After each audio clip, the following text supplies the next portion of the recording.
Hello everyone, I welcome you all to today's lecture. In this video, we are going to discuss what exactly are the basic requirements of building up on a strong vocabulary. Now, I'm sure whenever you look at the very word vocabulary building, the most important thing that comes to your mind is that it is so exhaustive in nature that how is one supposed to begin the process, where to start building or start taking those fundamental steps as to what constitutes vocabulary building, and how to make it simpler for anyone who has never really looked at vocabulary building as an essential need.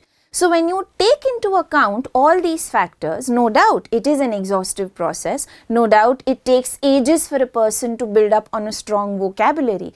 But then the age at which you start building upon that process is one of the most important things that allows you to take that leap of faith and identify with your basic, intermediate and slowly catch up on your advanced vocabulary.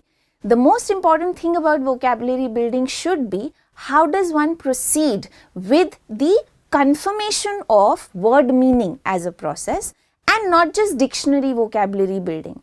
This is not something that allows you to look at it in terms of a textbook exercise. This is not something that is only going to help you in terms of identifying synonyms, antonyms, idioms and phrases. This is like a combined composite process where you are able to pick up a word, look at it as something that you can associate with, probably either through a referent image in your head or maybe some visual clue or even a background information. But that piece allows you to recall that word and carry it forward throughout your life as your own vocabulary. So without any delay, let's just try and jump into the fact that what exactly vocabulary constitutes, how should one begin the process of building vocabulary, and what makes it easier for all of us to start that process. Now, the first thing you remember is that in vocabulary, there are three elements in which you can come across questions. Firstly, you have synonyms, you have antonyms and one word substitution as three kinds of questions that you may find in most of your school exams or even those competitive exams that are trying to check your command over English language on the basis of vocabulary as a skill. Now, if somebody asks you why or what exactly vocabulary is all about, how does one define it? So, to answer the question, how does one define vocabulary, the first thing that you should remember is that vocabulary can be defined as a set of words used in a specific language. Thus, the language in which you are trying to adopt a vocabulary matters a lot. Your mother tongue has a basic set of vocabulary that you come up with. Slowly, when you try a second language, you translate words in your head in order to make that as your language.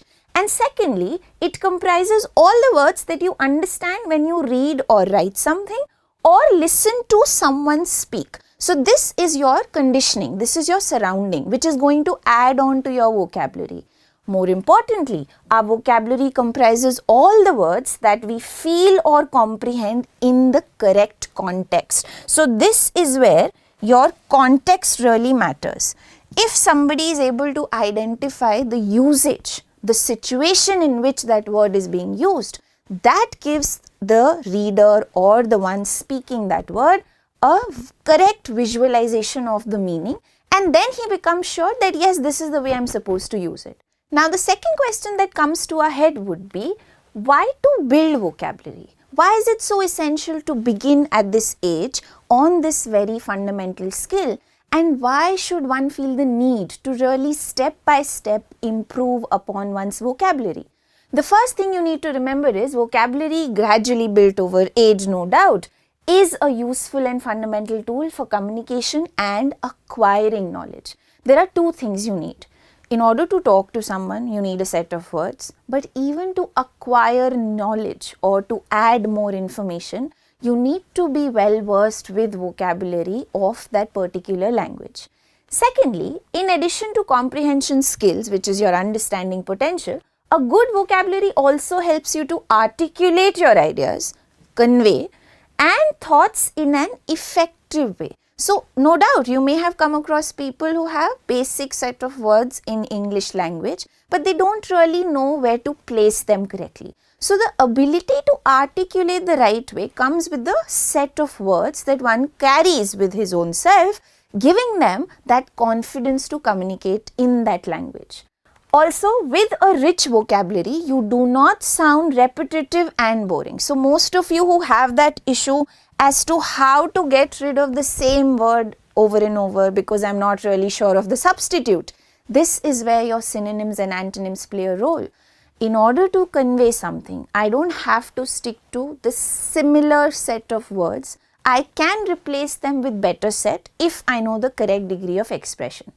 Thereafter, you are able to choose the appropriate words and express your ideas with maximum impact. So the impact is what drives you to work on your vocabulary, and you are able to receive and process information in a better way as your grasping ability increases with a good vocabulary. So remember, all those of you who worry about reading comprehension because how do I know the meaning of every word? You not being sure of every word does not matter here. You being able to place them in the context and then understand their meaning is what matters. So your ability to grasp definitely increases when it comes to vocabulary building. And lastly, you are able to create a good impression, not as an orator only, but even as a writer. So all those of you who are not able to bridge that gap, that no doubt I'm able to write effectively, but I don't have the right set of words in order to convey in a vocal manner, a good set of vocabulary really gives you that expertise in order to take this into account and deliver the best possible impression you want to. Now this brings me to the most important question that each one of you would be thinking about. What exactly are the types of vocabulary here? If you look at the ones given on the board, your basic vocabulary is something that you're already familiar with. This is something which tends to be added to your set of words either through your surroundings or your primary level of education, which is slowly improved upon with intermediate and advanced vocabulary, which is what your school education tries to give you. And most importantly, the subject related vocabulary is where everyone makes a difference. So the specialty you choose, the particular field you go to, all those areas add more to your vocabulary list. But the key thing to note here should be a word's definition, use, context and complexity determine its category. So if I need to see the difference between two words, I need to know the difference of tone, I need to know the degree of expression, I need to know the nature of usage, and then I decide which classification can I label it as. I'll give you a simple example. If I look at the words kind, caring, both of them can be clubbed as basic vocabulary words because there is no jump of complexity, no jump of degree of expression. But if somebody looks at generous and benevolent, here a basic user would not be aware of these words because he cannot understand the root of the word.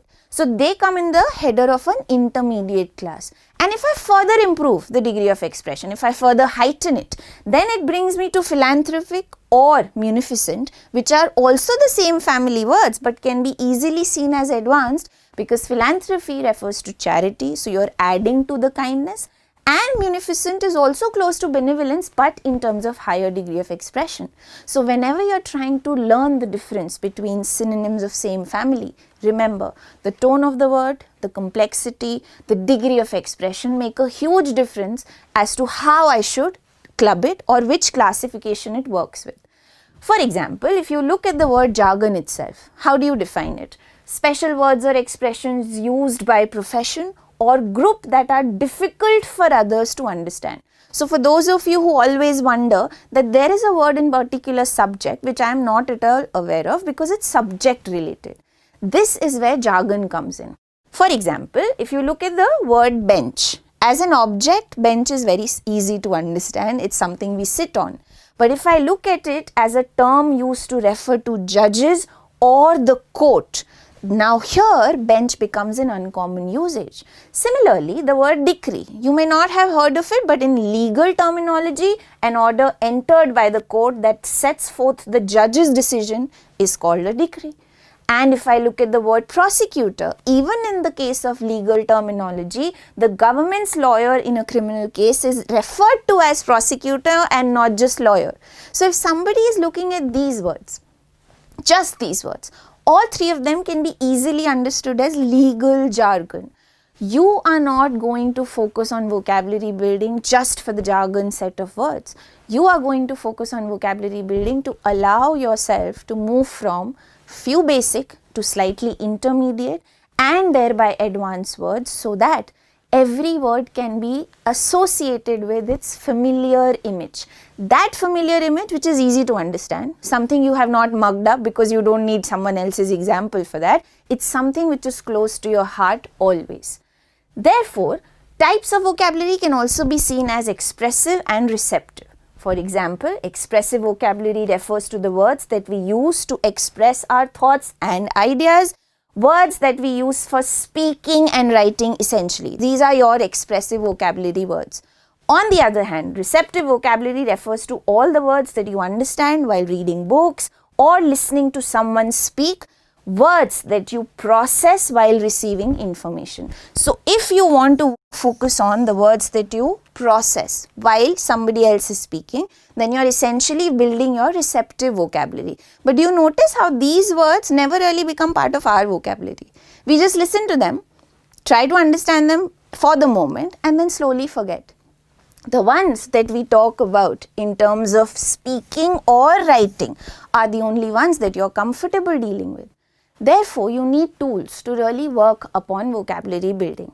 These tools can actually be looked at in terms of word families. These tools can also be roots of words. These tools can also be prefixes and suffixes, or for that matter, idioms and phrases, or for that matter, collocations, where you must have come across group of words that are always used together. For example, strong tea or break a leg. Now, break a leg refers to doing a great job, right? So, all these phrases that are always used together come as collocation. Therefore, I can easily pick on the meaning, remember it in the case of a familiar usage, and then frame a simple sentence. I don't have to mug it up all the time. So, if you look at all these tools individually, that's when you learn what exactly vocabulary building process should be. How does a common word become uncommon in a slightly different sentence, and how am I supposed to remember it forever? So to start that process, let's proceed to the next segment and learn each of these tools one by one to see how does one really work upon one's vocabulary without really fussing over the extent of a dictionary, because nobody is saying that you have to mug up the entire dictionary to make your vocabulary stronger. You just need to be clear about those little tools, those little time frames that allow you to remember the word. Let's proceed to the next segment and see these individual tools one by one.